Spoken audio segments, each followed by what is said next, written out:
Bienvenidos a su podcast de automatización industrial EIMUG, capítulo 2. Un podcast en el que podrás encontrar todo lo relacionado con la automatización industrial y la instrumentación, y lo más importante, en un lenguaje que podrás entender. EIMUG, donde la automatización industrial es fácil. Luego de varios meses de parar la producción, tanto en el canal de YouTube, que es el canal dedicado a la automatización industrial que todos ustedes ya conocen, y tanto en el podcast que se dio inicio con un saludo de bienvenida, y después de varios meses estamos retomando para empezar a alimentar con contenido nuestro espacio de audio, nuestro espacio de podcast, con un componente bastante diferente y un desafío. Creo que es bastante importante porque vamos a tratar de manejar solamente a través de audio una gran cantidad de conceptos que aparentemente podría pensarse que por su complejidad técnica representan un desafío poder explicarlos por medio solamente de audio. Y como se los prometí en la intro, en la presentación, en el lanzamiento del podcast, ese va a ser mi compromiso, y es poder llevar en este formato todos esos conceptos, pero de una manera fácil de entender, que le permita tanto a personas que se están formando a nivel de cursos de formación de tecnología o técnicos profesionales, o a nivel de pregrado de una carrera profesional, a nivel de especialización, o simplemente por el interés de conocer muchas de estas tecnologías, o también personas que se encuentran vinculados a la industria en cargos mucho más operativos y que quieren ampliar el panorama, ampliar sus conocimientos, ampliar su terminología, conocer un poco más cómo es que funcionan todas esas tecnologías que están detrás del funcionamiento de las máquinas, de la línea de producción como tal. Entonces las posibilidades son muchas, el desafío es grande, y espero pues que tengamos una realimentación para poder ir ajustando en el camino todas aquellas cosas que tenga que ajustar, y me acoja al objetivo, que me acoja al propósito, y de que ustedes puedan realimentar, me den feedback para yo ir ajustando poco a poco en la generación de nuevo contenido. Hoy vamos a comenzar con un tema que me parece que es pertinente, y es empezar a hablar de lo que son los controladores lógicos programables. Este capítulo lo voy a generar en un formato corto, al igual que muchos otros. Voy a tratar de que sean como píldoras muy condensadas, muy concretas. Entonces vamos a comenzar con lo que son los controladores lógicos programables, o por su sigla en inglés, PLC. Para esta región, yo estoy ubicado en Colombia, y para esta región de Sudamérica es muy usual llamar a estos equipos con su sigla PLC, que lo que representa en inglés son Programmable Logic Controller, o un controlador lógico programable. Me llamó mucho la atención. Estuve ahorita finalizando año en un congreso en México, y tenía que ver con el tema de protocolos de comunicación, y tenía que ver con tecnologías avanzadas para la industria. Entonces esta sigla también aparece involucrada en un protocolo que emplea las líneas de transmisión de potencia de corriente alterna para enviar datos. Entonces también se podría encontrar que PLC estaría asociado con la sigla de Power Line Communication, pero en este caso estamos hablando de los controladores lógicos programables, equipos que en la industria son muy conocidos, pues tienen la tarea de controlar todo lo que es el desarrollo de la producción, la manufactura y el control de procesos, ya sea en una planta grande, una línea de producción, o simplemente una máquina. Las tecnologías hoy por hoy que están dominando y que han dominado desde sus inicios en el control de la maquinaria son precisamente estos dispositivos, los controladores lógicos programables.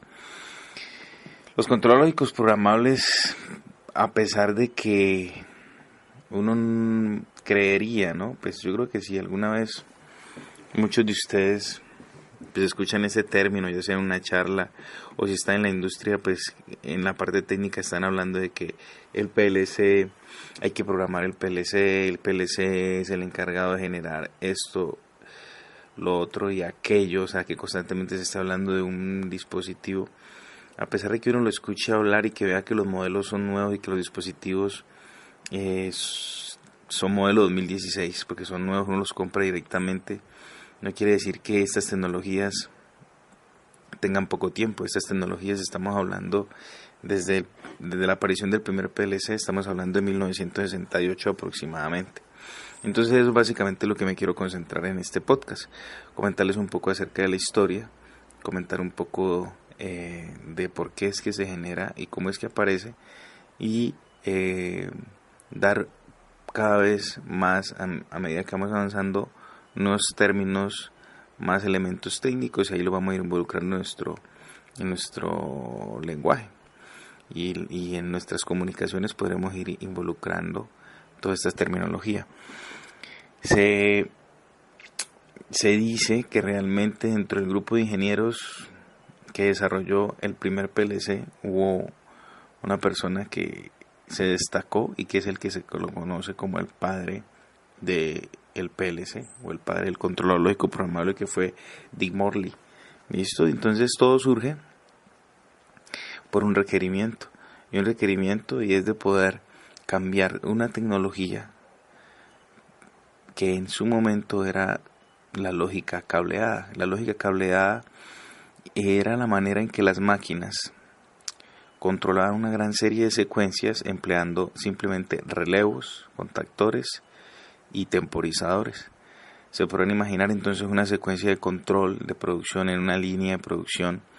medianamente compleja. El tablero de control pues es bastante grande, teniendo en cuenta que estamos cableando cada uno de los estados y cada una de las secuencias del funcionamiento de esa máquina a partir de simplemente relevos, contactores, temporizadores, entre otros elementos. Entonces surge un requerimiento para poder reemplazar este tipo de control,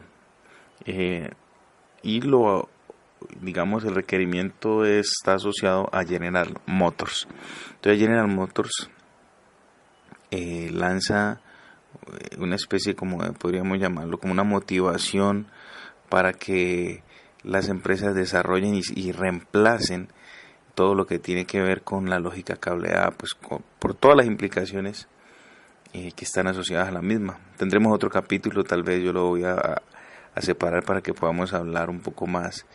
de esa forma de hacer control empleando lógica cableada. Entonces en 1968 la división de transmisión automática de General Motors lanza una propuesta, y esa propuesta vino de parte de Bedford Asociados. Y Bedford Asociados, pues ante esa convocatoria pública,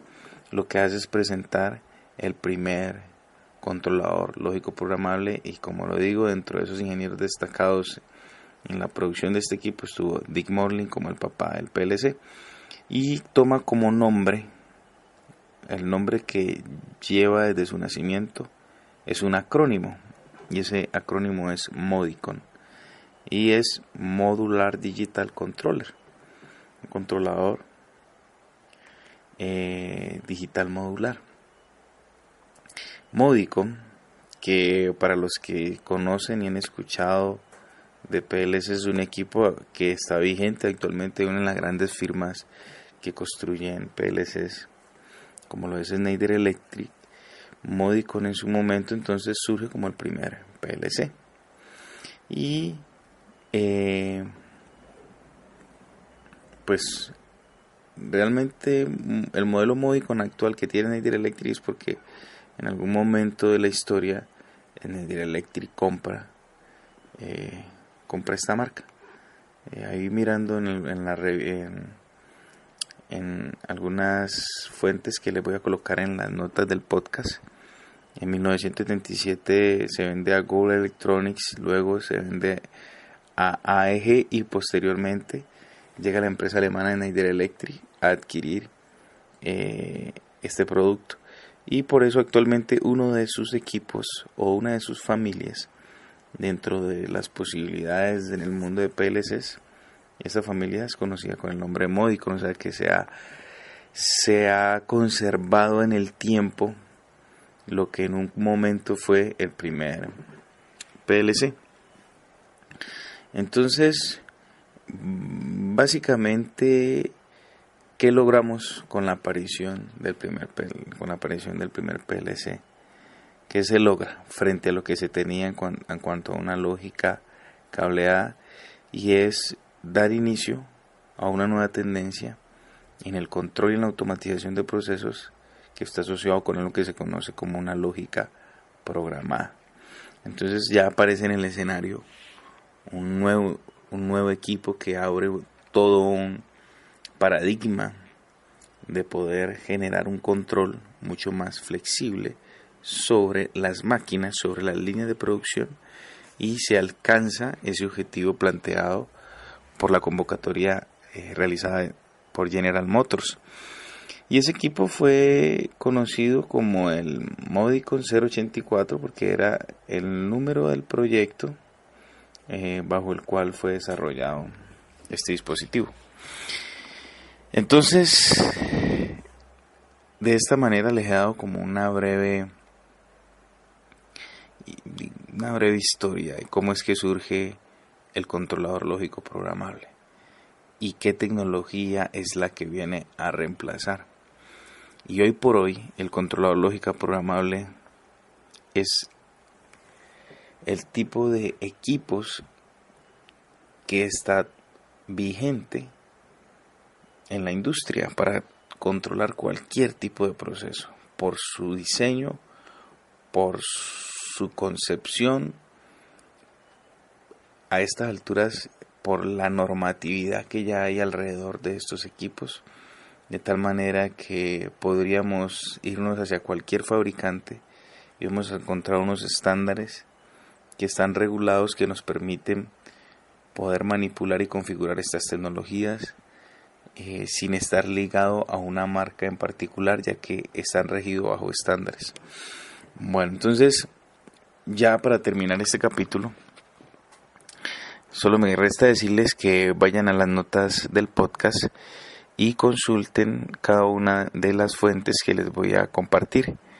Hay fuentes tan elementales como ir a la Wikipedia, que me parece un poco fresca y válida totalmente, muy concreta, muy sintetizada de lo que hemos estado hablando, pero también les voy a dejar las respectivas referencias a libros que tengo de mi biblioteca personal, libros de consulta, para que si quieren encontrar un tipo de fuente que deseen citar para algún tipo de trabajo, pues lo puedan hacer o ampliar o hacer un seguimiento de referencias para que puedan desarrollar unas referencias más sistémicas